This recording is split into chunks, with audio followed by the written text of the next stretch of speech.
Konečne otvorili. Na zhruba tretine katastrov po celom Slovensku si už viete vybaviť prepisy bytu, domu, ale aj ďalšie potvrdenia. Zvyšné katastre by mali postupne otvárať počas týždňa.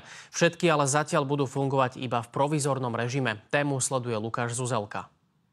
Dobrý deň, tak my sme pred jedným z najväčších katastrov na Slovensku. Nachádzame sa v bratislavskej Ružovej doline, no a kataster je stále zatvorený. Dnes je to presne týždeň, odkedy tento úrad nefunguje.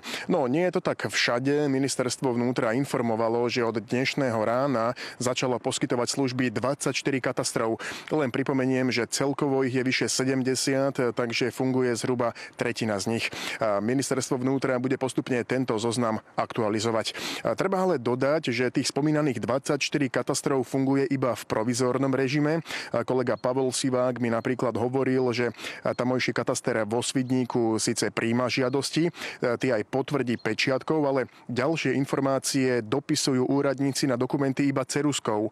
Takže napríklad realitní makléri sa teraz obávajú, či im takéto dokumenty uznajú v banke. Tak ako podarilo sa?